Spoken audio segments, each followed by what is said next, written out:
Hey guys, so today's live reading is going to be from Princess of Beasts because I finally have it up for pre-order. So the link is going to be in the description below so you guys can finally pre-order your copy of Princess of Beasts, and I could not be more excited. This scene is literally the opening scene. It's scene 1 from chapter 1 in Princess of Beasts, and I really hope that you enjoy this reading, so let's get right into it, guys. Enjoy! The cheetah yowled from the wound on its leg and hissed. Princess Sari narrowly slid her hand out of the way in time to avoid the female's sharpened fangs. "There, it is going to be all right," she murmured. As she stroked the female cheetah's fur, she concentrated and used her powers to speak the words into the cheetah's mind. Immediately, the creature relaxed. That gave her time to turn back to the wound. It was in the cheetah's back upper thigh and would turn her lame if Sari didn't do something about it. "Well, Princess Sari?" the middle-aged woman asked, clasping her hands together. "Can you save her?" Princess Sari gnawed on her lower lip as she held her hands over the wound. Energy poured from her body, fleeing her and entering into the cheetah. Sweat covered her forehead and her hands trembled violently as she gritted her teeth with a nod. "Yes, I think so." The woman sighed in relief. "Oh, thank the King of Heaven!" Not everyone believed in the King of Heaven, but those who did, like Princess Sari and most of her family, were devout followers. Unfortunately, some people in their land preferred to follow the gods of greed and warfare against their neighboring kingdom instead. "There," Sari leaned back with a sigh. The female cheetah set up with a yowl, but her owner caught up the leather lead and led her away from the thick crowd so she wouldn't attack anyone. "Who is next?"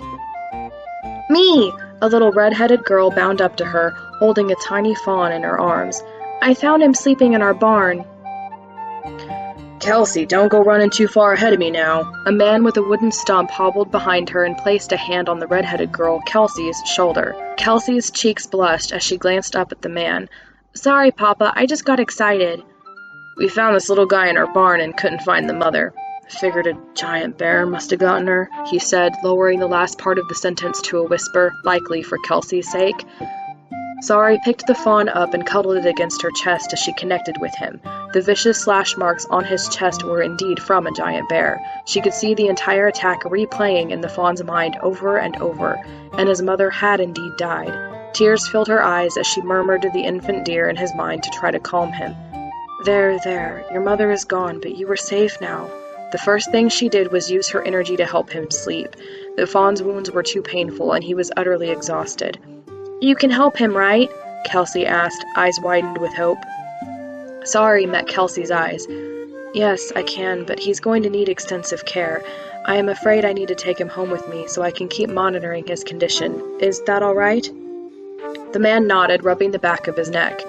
Yeah, we don't need any more animals anyway."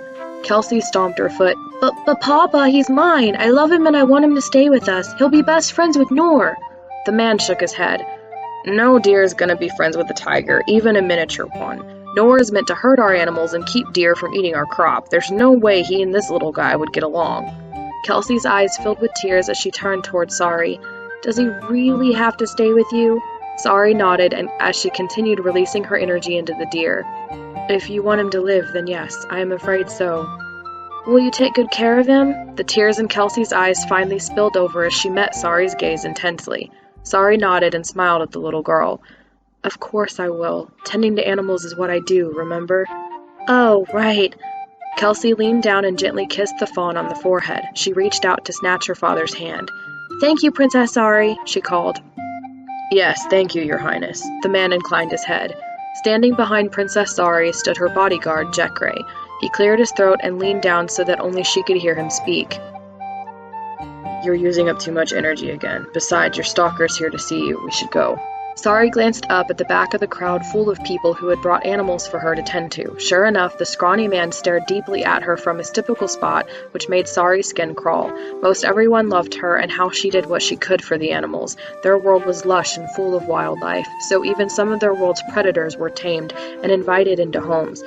The big cats all over the land had been tamed a long time ago. They were still wild and dangerous, of course, but animals helped the people in their everyday lives, and replaced people who weren't able to work. Sari stood but resisted the urge to shake out her legs and wiggle her hips. Her legs and backside had fallen asleep since she had sat on the wooden stool for several hours without moving again. As a princess, however, she fought the urge and won.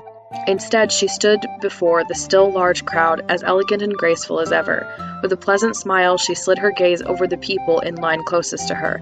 With humblest apologies, I will retire for the day.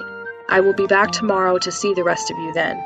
Sari turned her head toward her personal butler, named Widden. Please take a list of names so that we may restore the proper line order tomorrow. Widden inclined his bald head to her. Of course, Princess Sari. With that, Sari took the lead, but it only took Jekray less than a second to catch her with his long stride. As was custom for bodyguards, he fell into step beside her to better protect her from danger. The square to the city capital where she saw people's animals was only a brief walk from the palace. The city of Roca had 5 different centers and squares, but her parents, naturally, only allowed her to travel to the one a breadth away from the palace. Just ahead of them, the palace walls loomed, made more for appearances than defense. The entire city had 3 walls around its front, so this one around the palace itself was more to separate them from the common folk living in Roca. Through the golden front gates, Sari could see the dazzling courtyard filled with blooming flowers of all colors. Even from this distance, she could smell their fresh aroma, teasing her nose with pleasant, flowery scents. Something about it also reminded her just how hungry she was. Her stomach growled, eliciting a sideways glance from Jekray, but she waved it off. Sounds like you should get something to eat, he murmured. Not that I'm allowed to tell you what to do. Of course not. It is just a friendly suggestion, correct? Sari peeked at him out of the corner of her eye. Jekray nodded. Aye, it is. Sari chuckled and shook her head at him. Ah, I see. You are only suggesting it because you are hungry and wish to eat, correct? Jekray ignored her, his mouth pressed into a firm, thin line. Sari sighed and pursed her lips. Just like that, the teasing was gone. Any fun they had together was squelched in a few seconds, and their teasing never lasted any longer than a minute or more. It bothered Sari, but there was nothing she could do about Jekray's behavior. Sometimes it was like he wanted to tease her and laugh with her and have fun with her, and then others it was as if he would rather pretend she didn't exist, which was exactly what he was doing at that very moment. Sari stared down at the fawn in her arms. He is not doing too well. We will return to my room so I can work on him. Once again, Jekray didn't respond. He only stayed in step beside her and refused to glance in her direction. Sari sighed. What was wrong with him? I really hope you guys enjoyed that. If you did, please like this video and share it around with your friends whom you think would enjoy this reading too. Be sure to pick up your copy of Princess of Beasts today. It's going to be out January 1st, so thank you. Be sure to subscribe for more writing advice videos and readings every Monday, or, writing videos every Monday and reading videos every Friday. Thanks for watching. I hope you enjoyed this.